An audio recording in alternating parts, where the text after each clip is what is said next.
Oh, we'd be all right if the wind was in our sails. We'd be all right if the wind was in our sails. We'd be all right if the wind was in our sails. And we'll all hang on behind, and we'll roll the old chariot along. We'll roll the old chariot along. We'll roll the old chariot along, and we'll all hang on behind. Are there, mateys? Welcome to Pirate Chronicles Naval Action Episode 5, A New Beginning. And it very nearly was a very new beginning, which I'll get into later. But the wipe has happened. It's all brand new, and all our assets were wiped, and we got to start again. And it's been absolutely brilliant, in all honesty. I mean, there's a lot of players on. I'm on the PvP EU server, simply because I'm just getting much better frame rates for that, much better connection for that. And there's been sort of 1,000, 1,100, sometimes 1,200 people on at peak times, and even at non-peak times there's usually 400, 500. So that's been really great. The seas are really busy. There's a lot of stuff going on, and quite a lot has happened. Now, as you probably know if you've seen any of the episodes before this, even though this is episode 5, obviously because it's the Great Wipe, this is really sort of episode 1, because this is me getting started right from the very start. It's a bit of a pain really that it's taken until episode 5 to actually start, but that's the way it was with the wipe. So unfortunately there's no PvP in this video because there just simply hasn't been any, because I've been obviously setting myself up and getting things sorted to build ships and get resources together and so on. Now, I just want to reiterate a bit about me. I'm not an expert at this game. As I've said before, I am a noob. I'm not the noobiest of newbie nublets, but nevertheless, I am a noob. There's lots of things about this game that I don't know, and this is a diary of me learning how to play the game. I am not an expert, but as I learn things, I will reveal them to you. So if you're new, then hopefully this is going to be useful to you. The other thing is I only do these videos for fun. I really don't mind if you subscribe or not, or if you watch or not. I mean, if you want to, that's absolutely fantastic. I'm all for it. But I'm not trying to be some kind of new YouTube sensation a la Frankie on Daisy or anything like that. I'm just doing it for a bit of a laugh. That's it. Okay, so where are we? Well, the first thing I should probably talk about is this, if you watched the last episode, is this tiered ship knowledge system. Now, it was about half and half of what I thought. You do indeed need to learn some of the slots of smaller ships and also unlock slots of larger ships. But you don't have to do every single ship. So there's a sort of ship slot tree grind that you have to do is if you want to be unlocking all 5 slots of the ship that you want to sail. Now, in effect, this probably means you want to do the cutter up to 3, get the 3rd slot open. You probably want to then do the pickle, and then you want to do the brig, then the snow, and then the serb, maybe up to slot 4. And so on. Now, there is a spreadsheet that shows you this grind. It's a little bit complicated. I'll link that in the description so you can just go and have a look for yourself. But you are going to have to do a bit of grind in the smaller ships in order to unlock the modules or the ship knowledge in some of the larger ships. Now, that's actually pretty good news for newer players, because obviously older players have had all their XP redeemed into this new wipe. If you're a new player, you've just bought the game, you start, you might think you're going to be at a massive disadvantage, and you are in the short term. But in fact, even the curses, the top, the curses and the admirals or rear admirals or whatever they're called, whatever nation they are, they're going to have to do this grind as well, because even though they've got lots of XP, they won't have unlocked any of the XP for the particular ships. So they're all doing the little grind in the little cutters. So you're seeing the people at the top rank flying around in these little boats, which is actually quite nice. So you've got a nice mix of ships sailing around at the moment. Not everyone in the Oceans and Santissimas and Victories like it was before the wipe. So that's quite good. So there's just to reiterate, there's XP that you get for your character, which decides how much crew you can manage. So that limits the size of the ships that you can, or the size of the fleets, or the size of the ships that you can captain. And there's also XP, which is earned at the same time, which is attributed to the ship itself you are sailing, and you need that in order to unlock ship knowledge slots. So that's a little bit of what I'm going to need to be doing, and also I'm going to be needing to set up some ports and make some money. Now I'll just show you this quickly. This is actually before I started the game properly. You can see I'm in Kingston Port Royal, so I'm still in the British, I haven't changed. Now I just want to show you these redeemables. There's my XP, there's my craft XP.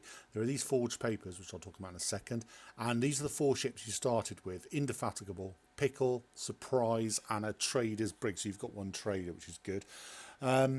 So those are the ships we get to start with. Obviously, if you start brand new, you won't have any of this. Now the forged papers, they allow you to change your mind, essentially. So I'm going to join the pirates now, but if I ever change my mind, I can redeem those forged papers, and I can change to a different nation once by using those forged papers once, and I wouldn't lose anything that I'd redeemed. That's what they're for, so worth having in the bank and not using them to start with. So I've begun as a pirate, and you can see there, this is where we start in around this area in Mortimer Town, which is the capital of the pirates. If you watched the previous episode, you know that this is where I wanted to stage, around this area. This is pretty much wherever it is. But Little Inagua here, this is where I also would like to have a sort of bit more out of the way. It's easy to go down this little bit of coast here and shift things about. I've got access to Atwood here. That's a little closer. I can also get down to La Tortue as well, and there's La Navas as well, which is that other free town. So that can be important for trade. Now, I just think it's going to be a little bit quieter. Now, in Mortimer Town here, that's where everybody is. That's the capital. And after the wipe, it's absolutely full of ships. They're everywhere. Now, this area, sort of very close to it, is protected. So, pirates can attack each other. But they can't do it within this little area here around Mortimer Town, within sight of the port guns, I think it is. So it's actually a little bit safer, but nevertheless, it's still very busy. So I just wanted a little bit more of an out of the way place, a little Inagua, where I can get on, I can do my missions, I can maybe do these trade runs here and there, and there's just going to be less ships about, less enemy ships are going to come looking for a fight up that way, and it's just a little bit out of the way where I just feel a little bit more comfortable, and that's the idea. So Mortimer Town, the hub of activity, that's where all the trading is going to be. That's where I'm going to be storing most of my stuff. And Little Inagua, I want to set that up as a little more out of the way outpost, where if I want to do trade runs, expensive stuff, a little bit nervous about it, and do it there. But Mortimer Town, that's where I'm going to do all the trading and buying and selling in the port with the other players. That's the idea.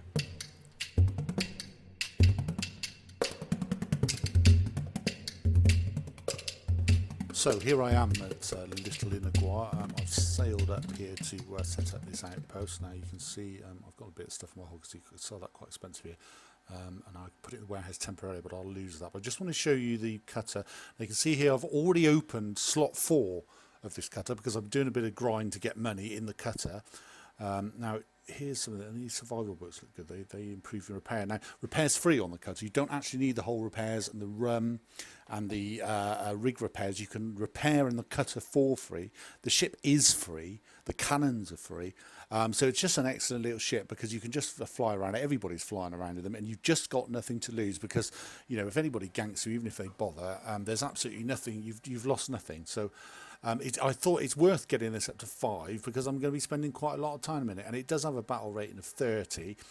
So you can actually kill. So, you know, if you can catch a trader in it, it's possible to kill it.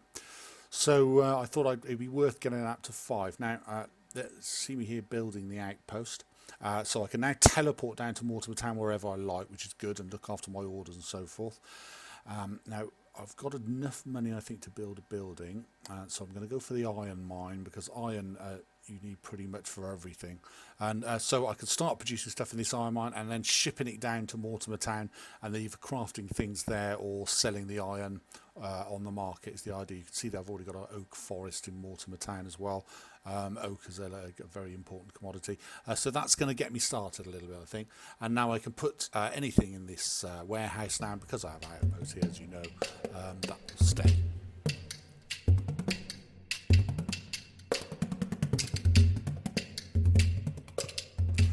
Now you can see here another sealed bottle. Now I can hear you groaning because that's the way I seem to have started a lot of these episodes. And what actually happened here is I was just doing a mission with the cutter, and there was this other pirate guy, low level, just griefing me in the and kept coming into my mission. And he'd done it once before, actually the day before, and he came in again, and he and just came into my mission, and I took a couple of shots and just stole my XP. It was just annoying. And the second time we did, I thought, well, sod this. I went out to the open world, and I tagged him and I attacked him. Now he didn't actually fight back. I don't know if he was AFK or he didn't want to. He was only in the cutter, so he had nothing to lose. But he had this sealed bottle in his in his cargo when I looted the ship. So here we go again. I hear you, Graham. But there's a couple of things I want to show you on the map, so it's actually quite useful. So there you can see there's the shipwrights, but that's actually quite a long way away, actually, a little bit longer than usual by these Spanish ports. So that'll be a bit more of a test. Now I'm going to show you this how the map has changed. We go out into the open world here, and we head off to this shipwreck. Now you can see, I mean, look at all these ships. So these are all players. Well, almost all players. I mean, it's a lot busy. It's really, really good. Now, I will tell you about some map changes. You'll see here we have a protractor. Now, you simply double click where you are. You can only do this when you're in sea. You can't do it in the port. And then you right click where you want to go, and you can see there it shows you exactly 1 point. So there, 1 point off southwest, and it even gives you a little red mark on the compass in the open world. So you can then just sail towards that red mark which you set up, and that will take you to where you want to go. Now, it's a great little tool, but you are going to need it now, because you'll notice there that there are no longer any coordinates on the map, so there is no way of telling where you are. Now, this kind of adds to that sort of feeling of the possibility of getting lost. You know, I mean, that feeling of sailing, and you need to use the landmarks more and time the routes, and use this protractor in order to get around. So it's a big improvement, I think. It really sort of adds to that sort of sailing feeling. I really like it. Unfortunately, there is a cheat to get out of it. You can actually just simply report a bug, press the F11 key, or that or press that button that's out there on the open world, and that actually tells you what your coordinates are, and then you can then type those into a website, and it would actually tell you where you were if you were hopelessly lost on the edge of the map and you couldn't teleport, and that was your only way out. Now, I do know how to do that, but I've never actually needed to do it. You shouldn't really need to do it, because that protractor really is excellent.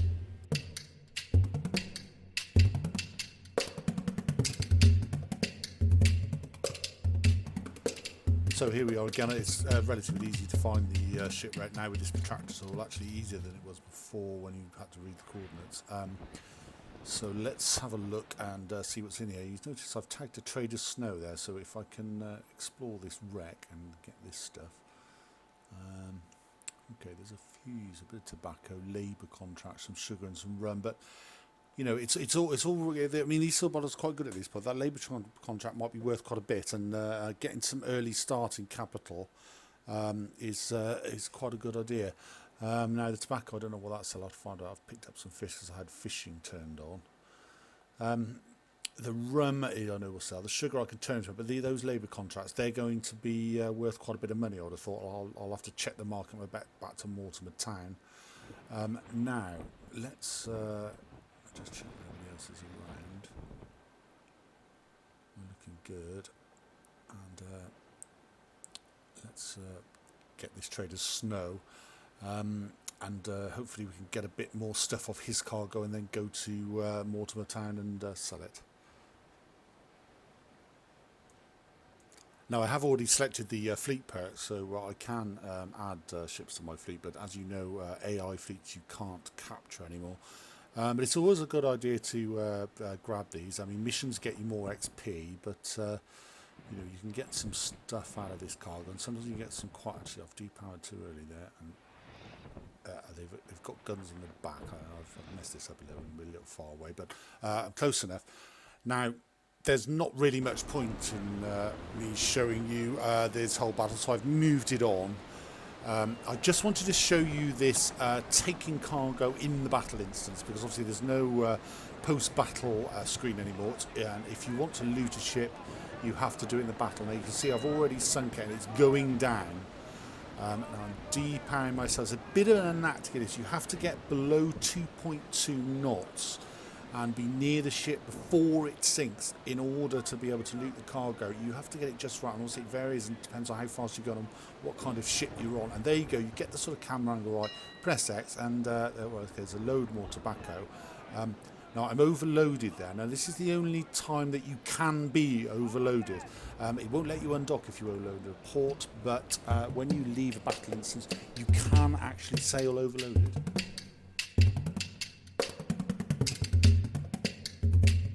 Now I'm on my way back, going to Mortimer Town. You can see I'm going very slowly. I'm with the wind. I'm in this cut. I'm only doing 11 knots, so I'm so dramatically overloaded.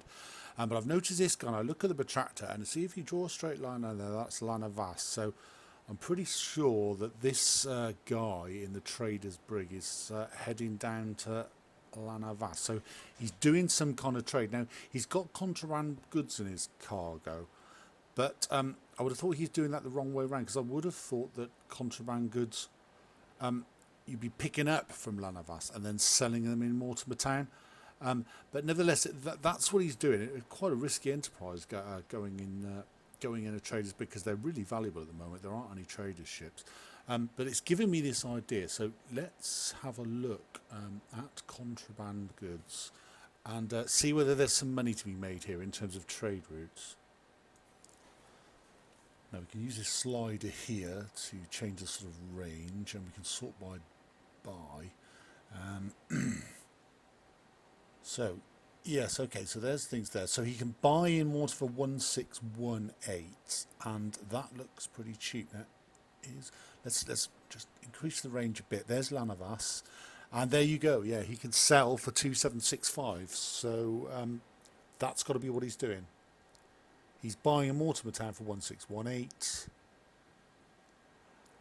and he's selling in Lanavas for 2765. So a lucrative, if risky, trade route he's got going there.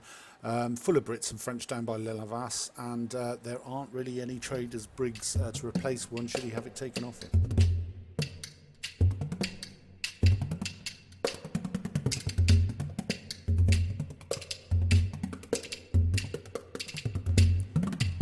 So I've hobbled back to Mortimer Town. You see I've got that overload there. That's just why I was going so slowly. And that's what I've managed to get.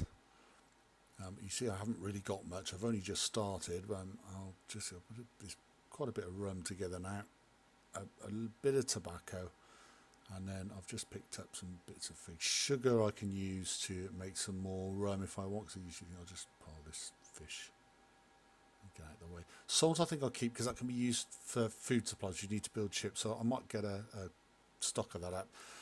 And that labour contract, which I think is going to be worth something, but I may keep hold of that. It gives me 500 labour hours, so if I run short of labour hours, that might be something I can use. I won't sell that yet unless I really need the money. Let's see what I can get for this tobacco. I think it's under trading. Never sure how to spell tobacco. I think it's 1B. Oh right, okay, that's Carolina tobacco. That's right, it's under food. Okay, so 106. Well, I mean, it probably isn't the most money I'm going to get. 223,000, sorry, 600. I could probably do a bit better than that, but I'm going to take it because it gets my gold up there to 70,000. And I just need a bit of starting capital at the moment to do something else with, so I'll just sell it for that for now.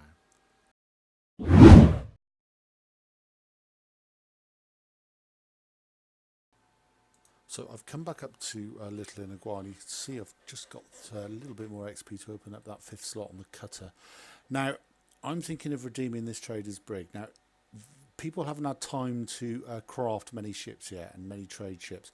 So to lose that trader's brig would be a massive disaster. at this point, because it's pretty much all I've got to shift any decent volume of goods around. It's got a cargo hold of 1,750 rather than 500. Now, this is where I'm thinking of going up here to Atwood. Now, I'll show you why, because on the trader tour here is the contraband goods, and you can see I can buy an Atwood there for 1321, and I can sell in Little Inagua here for 1833. Now, that's only about 500 profit, I hear you saying. The other guy was getting 1,000. But bear in mind, it's a much safer route, and it's probably only about half the distance. So I'm going to be doing, I'm going to be making the same amount of money as him, just doing shorter journeys. I think that's a lot safer. Now you see the weight there's 40. I mean, that's not going to take too long, I wouldn't have thought. It'd be interesting to see. Now what I'm going to do is I'm going to do it in the cutter first, because I'm a wimp, and I don't want to redeem this trader's brig and then lose it. I just want to go up there and have a little look around and sound it out, and see whether that's going to be safe or not. So let's do that. We'll go up in the cutter, and we'll have a look. Sorry, the cutter only takes 150. Sorry, and the trader's brig takes 1,750. So a massive difference. But we'll go in the cutter first. I'll probably only take a tiny little bit of these contraband goods, but we'll have a look and see what's going on.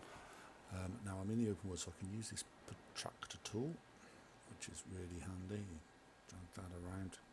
Double click to put it where you are, and then you don't have to right click there, you can just right click, so right click to where you want to go, and oh yeah, we're just going to miss those islands, so that's good.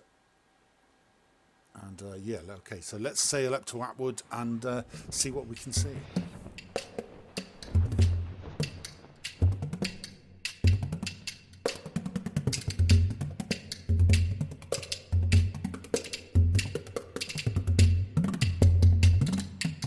So here we are in Atwood, and I didn't sing a single other player on the way out, only some AI.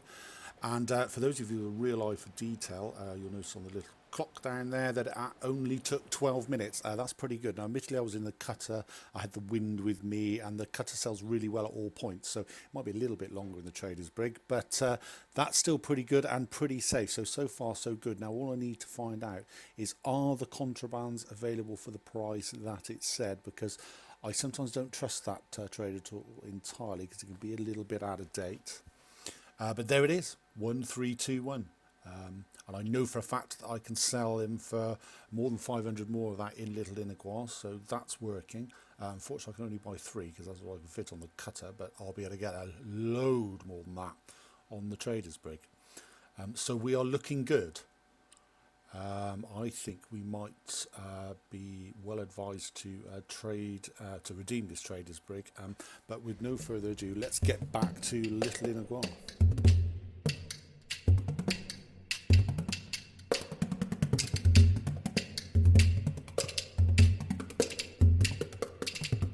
So here we are docking back up at Little Inagua.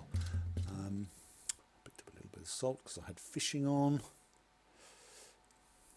Fish, and there's the contraband boots. I also picked up canvas rolls actually before I left. Now here are the well, we have to do this. I never know where they are. Resources, perhaps.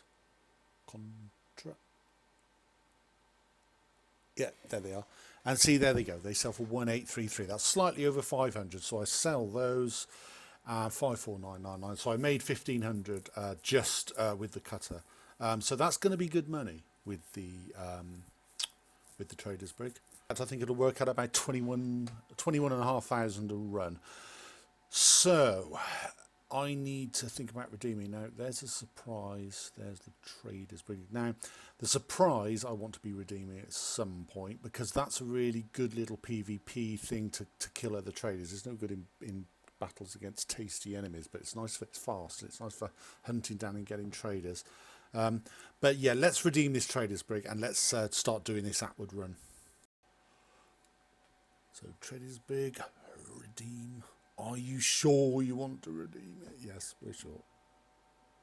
We're sure. So we have the trader's brig. Hop in it. Manage crew. Now we're going to be paying for crew now. Because this isn't the free cutter, so we're going to have to buy any crew and any damage. Actually, I may as well just get a few extra crew. I've got a bit of money. Oh, and I seem to have unlocked ship knowledge for the trader's brig already. I'm not sure how I managed that. Now, do these cannons fit? That would be handy. Yes, they do. Okay, so we've got a cut of cannons on the back there. Now, I wonder, it says weapons 0 to 16, but then it's dashed out. I don't think you can put cannons on the side there. I really don't think you can. I don't know why that's there. And I don't know how I've unlocked this ship knowledge for the trader's brig. Let's go for stay sails, go a bit faster, and boatswain lets us change, and I mean, I think we may get boarded. I think that's going to be a danger, so let's just have some anti-boarding stuff just in case some cheeky git in a cutter or something tries to board us. Now this cannon thing's confused me. I may just buy, I'm just going to buy the cannons. 39,000 gold. No, I'm not going to buy the cannons. I don't think you can put them on there. I'm not wasting, or I haven't got the money to buy those cannons. Cannons are very expensive, as you notice. That's something I'll be telling you about later in this episode. So I can't really afford to put them on anywhere, but I'm pretty sure you can't. Now, okay, I don't have any hull repairs, rig repairs. No, rig repairs. I don't have any of them, but that might be something worth buying. How much are they? Their materials, rig repairs, 651. Okay, well, let's just buy 10 of those, because if I did get caught in tagged and chained, then at least I've got a chance of repairing my sails and perhaps getting away, and I've got the hold space to spare. So it might be worth just carrying those. But, I mean, it's all pretty academic. I mean, if I get tagged by something that's faster than me, then I'm in big trouble anyway. So all this boarding stuff and this rig repairs might not make any difference, but it gives me half a chance. So let's go up to Adwood, and here it is. Here's the Navy brig. Okay, look.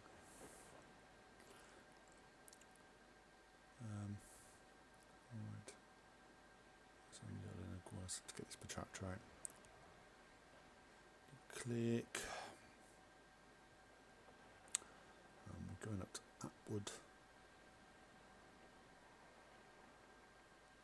I'd be interested to see how long. I think the trader brig actually, when it's sending at one of its good points, so it's got good wind, is actually probably a little bit faster than the cutter. So this may be quite quick, but it's very nerve-wracking, because if I lose this, then that's really going to be quite a big setback, because it could be a while before I can replace it.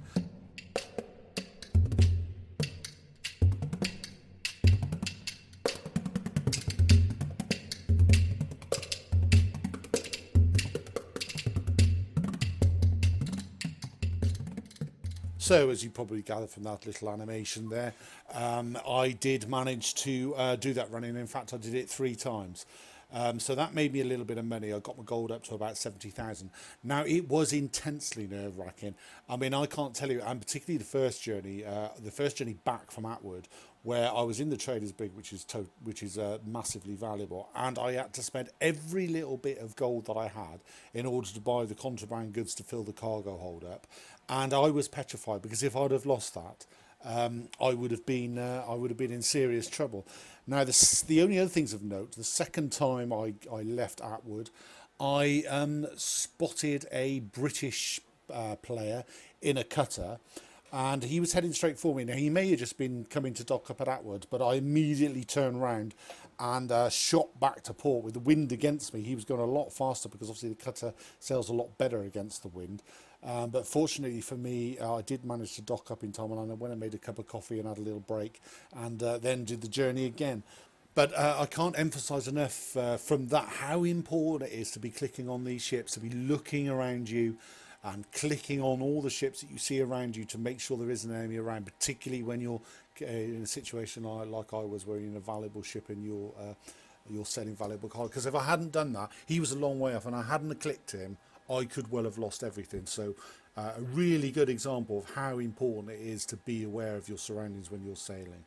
And the only other thing of note was a nice little moment. It's really hard to describe it really, but there was it just that feeling of being sort of alone on the sea. And then and I was coming back. This is the third journey back from Atwood, and it was at night.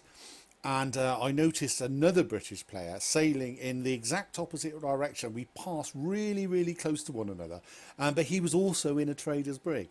And I'm assuming on the way there, all full of cargo. And it was this really strange moment where he's an enemy. So had either of us been in cutters, we would have immediately attacked each other and tried to steal each other's stuff. But because we were both in traders' brigs, there was this sort of camaraderie about it, even though we were opposing nations. And he gave me a hoy there, Captain, and I gave him an RR matey. And it's hard to describe, but it was a nice little moment, and it's one of the reasons why I really love this game, because things like that can happen. There's a sort of strange atmosphere about it, particularly on the long journeys. You really get that sort of feeling of being far from home, and it's hard to describe unless you play it. But I quite enjoyed that moment. So now I'm going to tell you about something else that happened to me.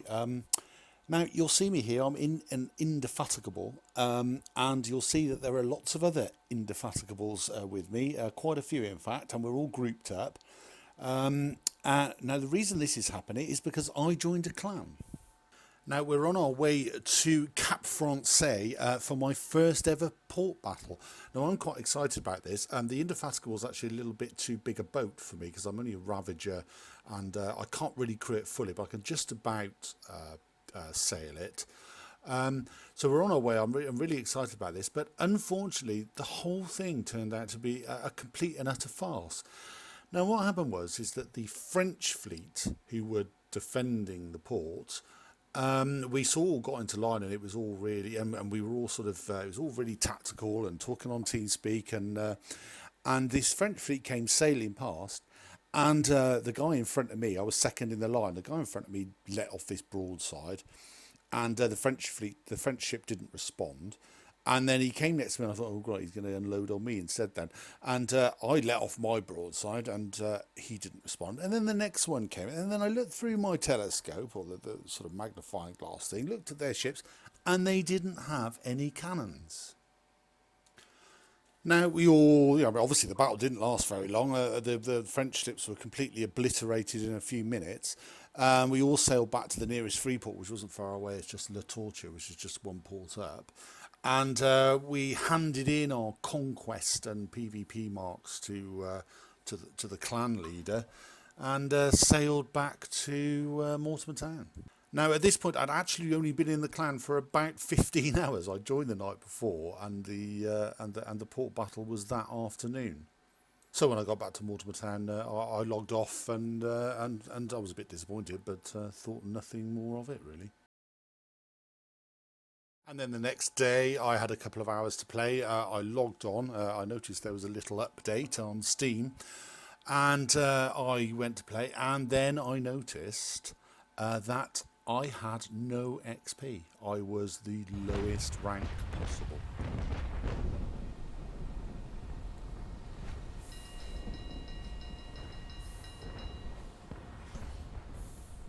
Now, it's really difficult to describe how that felt. I need to say it didn't feel very good, and made worse by the fact that I'd grinded those ranks up the hard way. So obviously it turned out that the entire thing had been a setup right from the start. And the reason the French didn't have any cannons on their ships was because they knew full well they were going to lose, because they were essentially throwing the fight. And I could only assume that at some stage in the future the pirates would have reciprocated and the French would have taken a port, and that was probably the plan. And to make things worse, the whole thing was apparently streamed live, and I assume on Twitch TV. Well, needless to say, the developers got a bit upset about that, and who can blame them, really? Now, as you can imagine, I immediately left that clan, and I sent an email to the admins and I explained to them the situation. Now, I assume that possibly they have some way of verifying the fact that I'd hardly ever been in the clan, and it was the first ever clan I'd been in, and it was the first time I'd ever sort of played with other players on naval action, and really I was just in the wrong place at the wrong time. And any of you that have seen the previous videos will know that it would have been very difficult for me to have known what was going on there, really, and I just generally didn't know that I was doing anything wrong at the time. I can see that now. And in fairness to the admins, they reinstated my XP, which was a massive relief. And I'm very grateful for that, because that could have been really bad for me, and I don't really think that I deserve that. And I understand that the same thing went for a couple of other players who were in a similar situation. Now, in my opinion, I think the developers got that about right. In fact, I mean, somebody's obviously exploiting the game. They're not playing it in the spirit in which a game should be played. It's obviously exploiting it. It's a kind of win at all costs mentality. It's been streamed live and making a complete mockery of their game, and that they've clamped down on it, handed out punishments. Now, I understand that's easy for me to say, because in the end that I was let off, and I also would say I do feel sorry for a lot of the players, and I would also say that I actually, in the very short time I was in there, and I did really enjoy it. They were a nice bunch of lads. They were really friendly, really helpful, and it was a nice group to be in. They had a lot of camaraderie.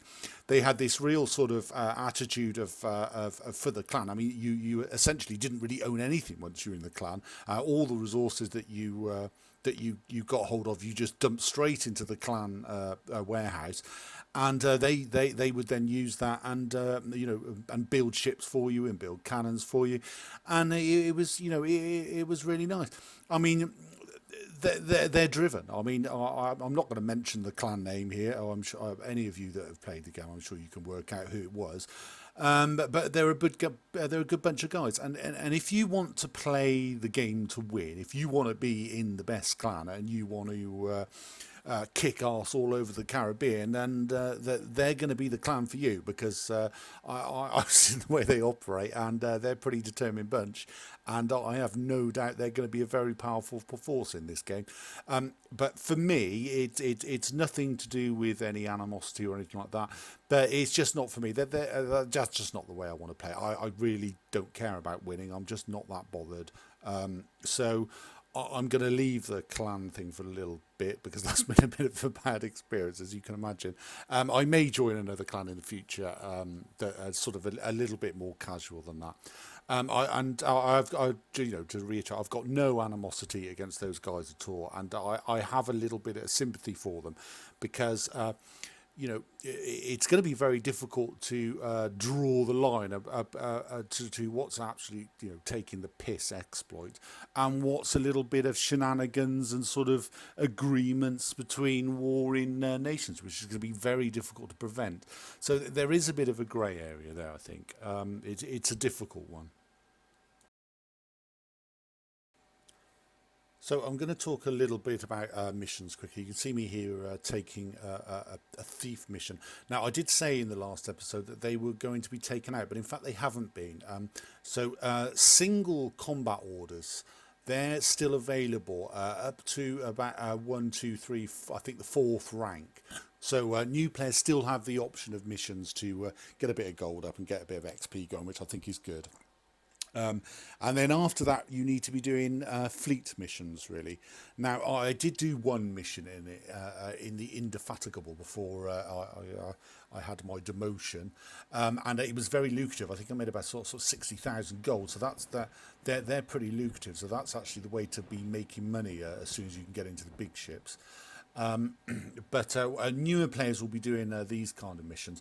Now, I'm doing this one in the pickle because, as you know, I'm doing a little bit of a grind, and I want to get this 3rd slot open in the pickle, and then I shall sell it and buy a brig, and do a few missions in that. And I also want to show you, do a little bit about gunnery, which I mentioned, I think, in the last episode. I'm going to show you a little bit of gunnery. Now, I'm only really scratching the surface here, but it is useful to know about things like sort of penetration, how the armour works and how the damage works, and what some of the sort of basic tactics are when you're doing missions and indeed in PvP. Now, there are better, more in-depth videos that explain that. The one I watched was by Jeheil, his Letters of the King series. He does a series of excellent videos. He knows a lot about the game. He does one on gunnery and penetration. It's a lot more in depth. I'll link that in the description. I'd advise you to watch his videos if you're interested in learning the game. But I'll go through it in a sort of more general way in this pickle. We'll go and do a mission, and we can talk a little bit about gunnery. Now, the first thing you're going to want to bear in mind is that different size guns all have a different level or depth of penetration, and this is based upon the distance they are away from the ship. Now, if you hover over the cannons when you're in the port, it gives you this penetration list. You can see we've arrived at the mission here. It gives you this list, and it tells you exactly how deep the cannonballs will penetrate at whatever distance. Now, the important thing to remember is that at the moment, I believe, it certainly was the case, is that cannonballs either penetrate or they don't. If they penetrate, they do full damage. If they don't penetrate, they do no damage. Now, the other thing to remember is that when you are straight on to an opponent, obviously it's going straight through, so the thickness of your armour is the thickness of your armour. But when you're turned at an angle to an opponent by Pythagoras' theory, the thickness is then increased. I hope that makes sense, because you're going diagonally then through the armour, so the thickness is increased. So at certain distances, if you're straight, the cannonballs will do full damage, but if you're at an angle, the cannonballs won't penetrate and won't do any damage. Now, as well as that, also, if you're at an angle, you are a smaller target. You're much more difficult to hit. And these are the basics that you need to be remembering when you're doing missions or in PvP combat. Now, if you're anything like me and no good at maths at all, it's going to be very difficult to know all the ships, know all the cannons, work out the distance, and then calculate whether the ship's going to be penetrating or not. So really you're going to have to do this a bit more by sort of feeling. So I'll show you what I mean, and I'll show you really basic tactic that you should deploy when you're fighting against an opponent, be it AI or player. Now you can see here we're now both sort of straightening out.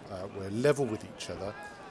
Now I fire a volley into him there, and that's pretty good. I got some of his crew, and I got 5 good hits there.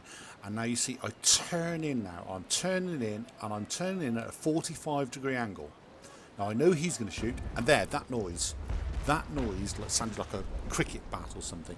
That was the noise of a cannon ball hitting me directly, but failing to penetrate and just bouncing off. And now, had I not been at that angle, that cannon would have hit. And there he's missed a shot because I'm a smaller target. Now, as I'm reloading, I then straighten back up, and I'm able to give him another volley straight on. Now, I would have been turning there, but in fact, he's now turning onto me. So, obviously, when you're very close, it's less likely to be making a difference, because the cannonballs are going to penetrate anyway, because you're that close, and the cannonball's going at such a velocity, it's going to penetrate whatever angle. But and it's also worth remembering that now, as the armour goes down on the sides as you hit them, so does the thickness. Now, that wasn't the case before the wipe, and now it is. So as the armour goes down, the more easy it becomes to penetrate the ship. Now, another important thing to remember is healing. Now, healing is how much you lean in the water. Now, that's affected by turning and by the wind. So you can see here, because I'm turning to the left, I'm healing to the left. And as I turn, the wind is now blowing from right to left. That's also turning. So I'm showing a lot of my ship's side as I turn here. Hopefully the camera will turn and you'll be able to see how much. There you go, that a lot more. So there he's hit me. And now that could well have caused the leak, but in fact it didn't, probably because I was at an angle, it didn't. Now you can see up there in the top left, there's it shows the leaks there. The two figures are there, left and right, and the ones above the line are leaks that are above the waterline, and the two below are leaks that are below the waterline.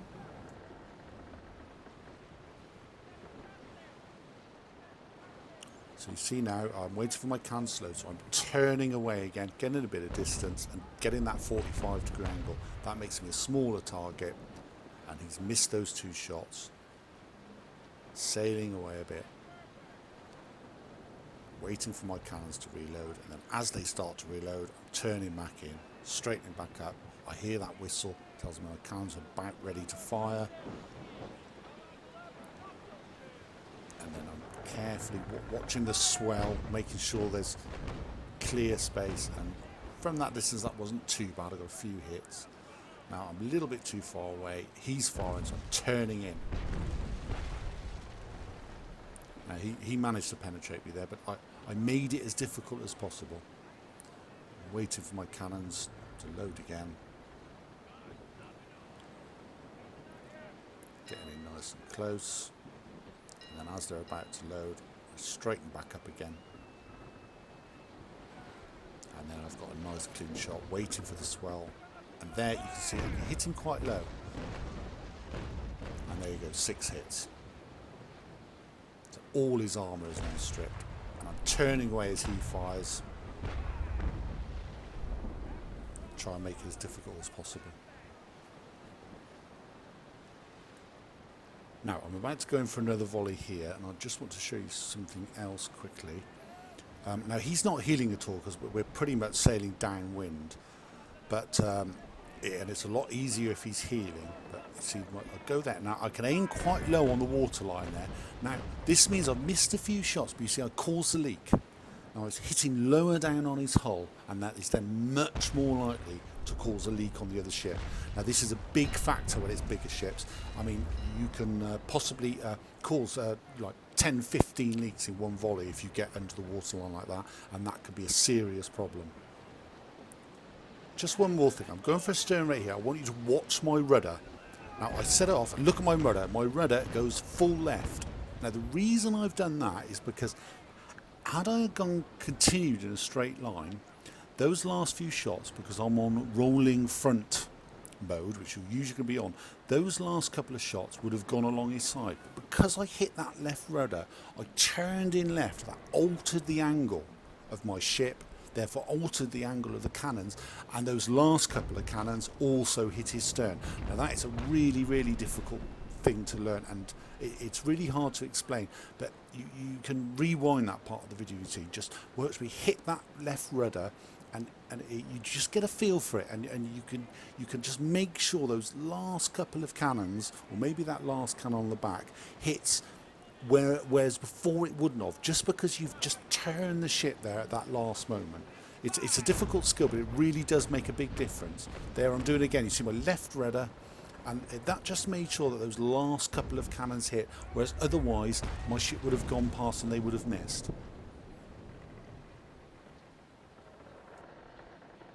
Now the only reason I actually did that stern rate then is because you just simply get more XP from the mission if you strip off all the armour. So I didn't actually want to sink him on his left side where I'd stripped his armour. He still had a bit of stern armour left, so I just wanted to strip that off just for that little bit of XP. That's worth remembering, particularly when you get into the bigger ships, because it can make a significant difference. But this guy's insistent on showing me his stripped left side, so I'm just going to sink him out. You see that left rudder going again? Just keeping myself straight, just making sure all those cannonballs had the best chance they could possibly hit. So that's some basic tactics of gunnery there, and if you can follow these kind of principles, that really is going to make you a much more difficult opponent when you come to PvP battles or indeed running missions. There's loads more to go into it. I didn't even touch on the rolling front modes, those different modes, and on the unlocked and locked sector modes. I'll cover that in some later videos. But I think the main thing to remember is it all takes practice, and the key idea is to try and make sure that as many cannonballs hit the opponent as you possibly can. So be really patient, really careful, and just try and make sure that you're hitting your opponent as often as you can with the volleys you can get off. And you know that's common sense. That's how you're going to win a battle, is by hitting the opponent more than he hits you.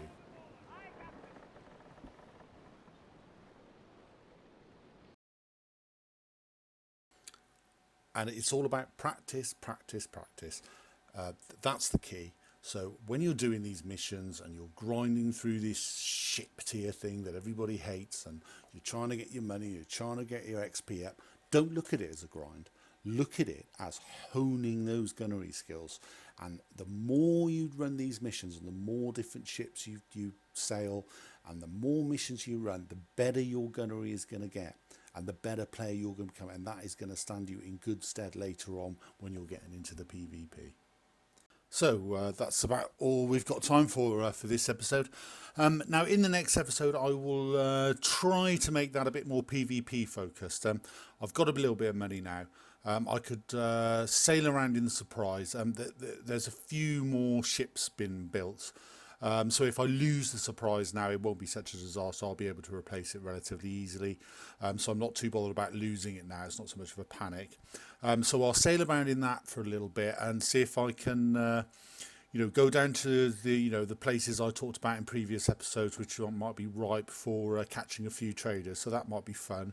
And I'll sort of base the episode on what happens. I mean, I'll probably be sailing around in the cutter a bit. I'll probably be doing a few missions in the Indefatigable once I've leveled up once more. I'm pretty close to getting up to Demon, and when I'm Demon, I can then captain that ship properly. And I should probably do a few missions and probably invite some of those guys who lost their XP along. They can come in their cutters and pick up a bit of XP from my missions, because I think that would be quite helpful for them. But like I said, I have to wait till I get to Demon before I can really do that. So the next episode, I don't know what is going to happen. I'll have to, as always, I'll have to base it around what actually happens to me over the next couple of weeks. So let's see. But I will try my utmost to make it a little bit more PvP focused, so we can see a bit about, and I can learn a bit of PvP, because I've really only ever been in sort of half a dozen PvP battles, so I'm really only inexperienced, so that's something I'm going to need to start getting into, and something we can have a look at. But overall, I mean, after the wipe, I mean, it's been a roller coaster ride, don't get me wrong. It was a bit stressful with all that stuff over that Cap-Francais fiasco, but overall it's been brilliant. I mean, I think this game is really coming along nicely.